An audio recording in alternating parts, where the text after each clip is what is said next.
Movie का start होता है और हमें मूवी का मेन कैरेक्टर जिन दिखाया जाता है, जिसका कोई एक चेहरा नहीं बल्कि वो चेंज होता रहता है और वो अपनी स्टोरी को हमें बता रहा होता है। वो कहता है कि जब वो सोकर उठता है तो वो हर रोज बदल जाता है। कभी वो बूढ़ा इंसान बन जाता है, कभी बच्चा, कभी कोई जवान लड़की तो कभी लड़का। उसकी बॉडी, उसकी आइडेंटिटी सब कुछ चेंज हो जाता है, यहाँ तक कि वो फॉरेनर भी बन जाता है, जिसके साथ उसकी आवाज और उसकी आईसाइट भी चेंज हो जाती है। जिसका मतलब यह है उसे जैसी बॉडी मिलती थी उसके एज के अकॉर्डिंग उसके बॉडी के पार्ट्स भी बदल जाते थे, जिस वजह से वो अलग अलग आई साइड के स्पेक्स, अलग अलग साइज के शूज और अलग अलग जेंडर के कपड़े भी रखता था। और उसका प्रोफेशन फर्नीचर डिजाइनिंग है। पहले वो फर्नीचर ड्रॉ किया करता था और उसके बाद उसे खुद ही बनाता था। जिस हालात से वो गुजर रहा था उसे उसकी आदत हो चुकी थी, क्योंकि उसे नहीं पता था वो दोबारा नॉर्मल हालात में कैसा है। वो सारे काम ऑनलाइन ही करता था, क्योंकि इंटरनेट पर सामने आने की जरूरत नहीं पड़ती थी। उसके सीक्रेट के बारे में सिर्फ 2 ही लोग जानते थे, एक उसकी मॉम और एक उसका दोस्त, जिसका नेम सैंग था। तभी हमें सैंग दिखाया जाता है, वो भी जिनके साथ फर्नीचर का ही काम करता था। असल में वो फर्नीचर डिजाइनिंग के अलावा जो बाकी काम जिसमें कस्टमर डीलिंग शामिल है वो ऐसे काम किया करता था। एक दिन सैंग जिनके घर आता है और उससे कहता है कि तुम आज एक हैंडसम मैन बने हुए हो, तो चलो हम बाहर आउटिंग के लिए चलते हैं। वो क्लब में जाते हैं और बहुत ज्यादा एंजॉय करते हैं। जिन एक लड़की के साथ सो रहा होता है और जब उसकी आँख खुलती है तो वो देखता है कि वो एक बूढ़े शख्स में बदल गया है। उसने अपनी सारी शक्लों के वीडियोस एक लैपटॉप में कैप्चर किए हुए होते हैं। वो बताता है कि जब वो फॉरेनर बनता है तो वो अपनी नेशनल लैंग्वेज नहीं बोल सकता। जब वो जो भी फॉरेनर बनता है जैसे कि जापानीज, चाइनीज, वो उन्हीं की लैंग्वेज बोलने लगता है, जबकि उसने वो लैंग्वेजेस कभी सीखी भी नहीं होती। जिस वजह से अब तक ना उसे कोई पसंद आया, ना उसने किसी से प्यार किया। और उसकी बॉडी बदलने की स्टार्टिंग अब से 12 साल पहले हुई थी, जब जिन 18 साल का था। फिर हमें उसके एक पास्ट का सीन दिखाया जाता है। जब वो सोकर उठता है वो अपने आप को मिरर में देखता है, तब वो एक अजीब इंसान बन चुका होता है, जिसे देखकर वो काफी डर भी जाता है। फिर वो अपनी मदर के पास जाता है और ये सब कुछ बताता है। उस वक्त उसकी मॉम उसे देखकर काफी ज्यादा हैरान हो जाती है। वो उसे छुपाती है और उसे सॉरी बोलती है। दिन बाकी लोगों की तरह नॉर्मल लाइफ नहीं गुजार सकता था, इसलिए उसे स्कूल को भी छोड़ना पड़ता है। एक तरफ उसके एज के सारे बच्चे स्कूल जा रहे थे और दूसरी तरफ वो अपनी लाइफ को बैलेंस करने में बिजी रहा। एक दिन सैंग जिनके घर कुछ सामान लेकर जाता है, तभी एक मिडिल एज लेडी दरवाजा खोलती है और वो सैंग को खाना ऑफर करती है। सैंग समझता है जिनकी मदर है, लेकिन तभी वहाँ पर जिनकी असली मदर आ जाती है। तब उसे पता चलता है वो कोई और नहीं जिन है। वो काफी ज्यादा हैरान हो जाता है और उसे समझ नहीं आता ये सब कुछ क्या हो रहा है। फिर वो असलियत जानने के लिए उस लेडी से जिन के बारे में कुछ सवाल पूछता है। वो कुछ ऐसी बातें पूछता है जो कि सिर्फ जिन को ही पता थी। फिर भी उस लेडी ने सारे क्वेश्चंस का आंसर ठीक दे दिए। ये सब देखकर सैंग बहुत ज्यादा हैरान हो जाता है और उस पर बहुत ज्यादा हंसता है। इस दिन के बाद सैंग हर रोज जिन के घर आता है और जिन हर रोज एक नया इंसान ही बना हुआ होता है। वो हर रोज मजाक करते हुए और हंसते हुए ही रहते थे। एक दिन जिन लड़की बना हुआ था और वो बार में ड्रिंक कर रहे थे। तब सैंग जिनसे पूछता है हम तकरीबन 15 साल से फ्रेंड हैं और तब तुम एक लड़के बने हुए थे और आज तुम एक लड़की बने हुए हो, क्या तुम आज मेरे क्लोज आ सकते हो? और जिन उससे कहता है तुम अपने आप पर कंट्रोल करो।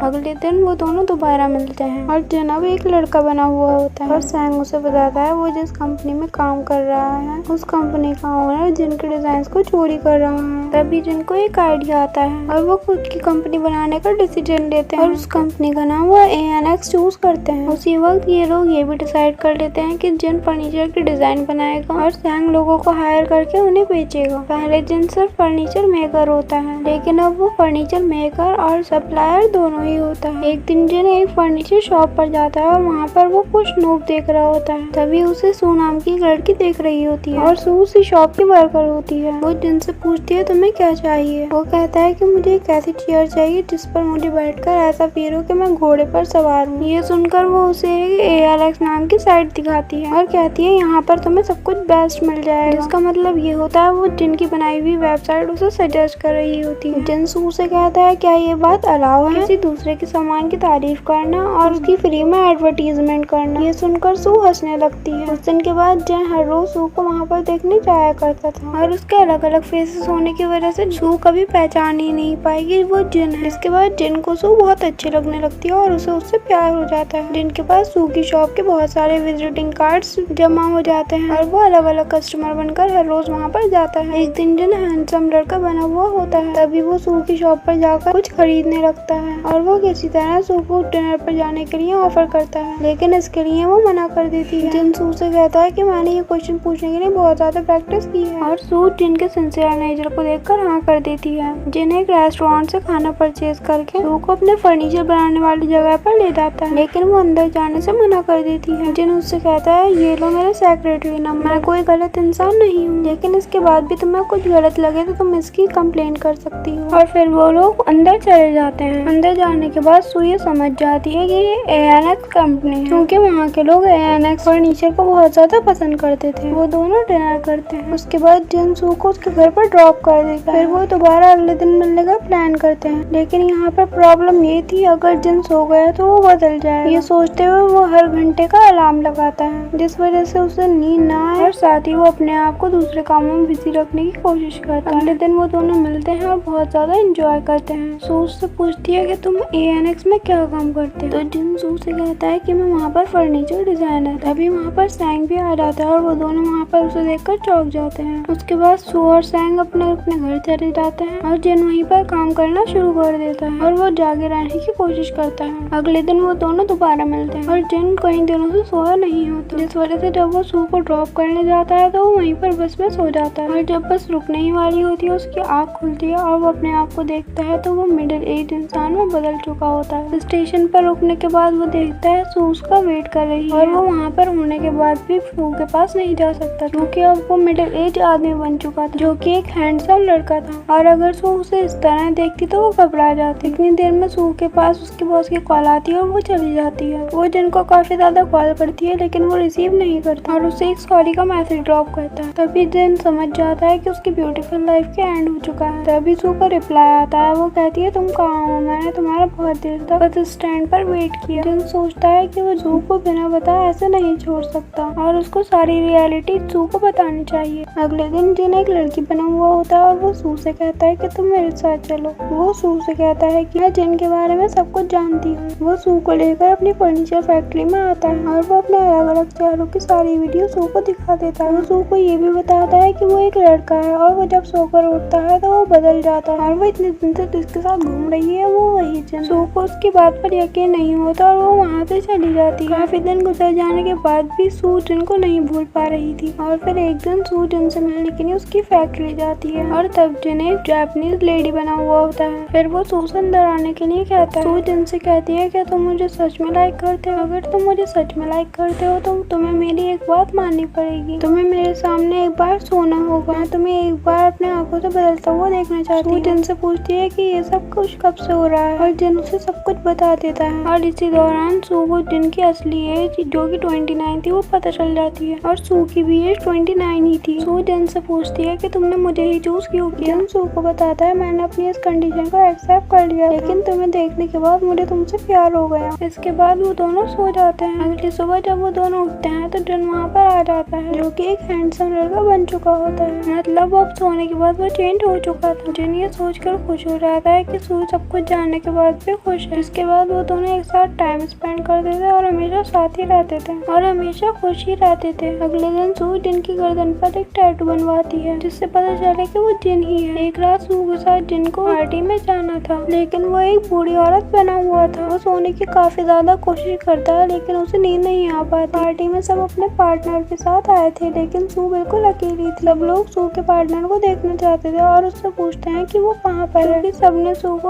अलग अलग इंसानों के साथ देख रखा था। फिर पार्टी में आकर एक लड़का सू को उसी तरह हाथ पकड़ता है जिस तरह जिन पकड़ता था। देखकर पार्टी में सभी लोग बहुत ज्यादा हैरान हो जाते हैं, खास करके सू की बॉस। अगले दिन वो एक लड़की बना हुआ होता है और वो उसे अपनी मदर से मिलवाने के लिए लेकर जाता है। जिनकी मदर सू को थैंक्स कहती है कि वो उनके बेटे के साथ है। फिर अगले दिन जिन अपने आप से सवाल करता है कि क्या सू अब शादी के लिए मान जाएगी, क्या मुझे अब उससे शादी के लिए पूछना चाहिए। और कई दिन वो अपने वेडिंग रिंग बनवाने में ही स्पेंड कर देता है। अगले दिन सू डॉक्टर से मिलती है और अपने कंडीशन और इनके चेंज होने के बारे में बता देती है। डॉक्टर सू को डिप्रेशन की मेडिसिन रेकमेंड करती है और जिन अब एक हैंडसम लड़का बना हुआ होता है। सू उससे कहती है जो मैंने तुम्हारे साथ टाइम स्पेंड किया है वो मुझे बहुत अच्छा लगता है और फिर ये कहता है कि ये वक्त कभी गुजरे ही ना और तुम मेरी तरह एक नॉर्मल इंसान बन जाओ। तभी जिन उससे पूछता है क्या तुम मुझसे शादी करोगी। जिन सू को उसके घर के लिए ड्रॉप करने जा ही रहा होता है और वो रास्ते में भी उससे पूछता है क्या तुम मुझसे शादी करोगी। सू उससे गाड़ी रोकने के लिए कहती है। सू उससे कहती है शादी कोई आम चीज नहीं है, मैं अपने घर वालों को क्या बताऊंगी कि एक ऐसा लड़का है जो हर रोज चेंज हो जाता है। उसकी बातें सुनकर जिन उससे कहता है कि जब मैं तुमसे दूर जाता हूँ मुझसे रहा नहीं जाता। सू उससे कहती है तुम सिर्फ अपने बारे में ही सोचते हो, क्या तुम्हें पता है तुम कौन हो, तुम्हारी पहचान क्या है। मिरर में आज तुम्हारा फेस कुछ है और कल कुछ, तो अपनी ही पहचान नहीं है और तुम्हें तो ये भी डिसाइड करने में बहुत देर लग जाती है कि तुम आज क्या पहनो, कि मैं आज कौन सा ड्रेस पहनूं, कौन से जूते पहनूं, कौन से आई साइड का ग्लास लगाऊं। वो जिन से कहती है कि मुझे भी ये समझने में बहुत टाइम लगता है कि तुम ही जिन हो, तो फिर मैं बाहर के लोगों को कैसे बता सकूंगी तुम ही जिन हो। और जिन उसकी परेशानी को समझ जाता है। उसके बाद सू अपनी टेंशन पिल्स लेती है। फिर सू हॉस्पिटल में एडमिट होती है और जिन भी वहाँ पर आ जाता है। तब जिन को पता चलता है सू डिप्रेशन की पिल्स ले रही है और ज्यादा डोज हो जाने की वजह से वो बीमार हो गई है। और वो डॉक्टर के साथ हुई भी सू की कन्वर्सेशन को सुन लेता है और उसको ये रियलाइज हो जाता है सू की ये हालत उसकी ही वजह से है। अगले दिन वो लड़की बना हुआ होता है और वो अपनी मदर के साथ होता है और उसकी मदर उसे एक बात बताती है। वो कहती है जिन बिल्कुल अपने फादर की तरह है। उसके फादर को भी ये बीमारी थी, उसके फादर भी चेंज हो जाते थे और उसके फादर की वजह से वो भी डिप्रेशन की मरीज बन गई थी। और अपनी वाइफ की ये हालत देखकर उनके फादर वहाँ से गायब हो जाते हैं ताकि उनकी वाइफ को और ज्यादा परेशानी ना हो जाए। अपने मॉम की बातें सुनकर जिन भी डिसाइड करता है उसे भी ऐसा ही कर लेना चाहिए। सू और जिन शाम को मिलते हैं और थोड़ी देर टाइम स्पेंड करने के बाद जिन सू से कहता है कि हमें अब ब्रेकअप कर लेना चाहिए और ये कहकर वो वहाँ से चला जाता है। ब्रेकअप होने से पहले जिन ने सू को एक चेयर बनाकर दी थी जिसे देखकर जिन को याद कर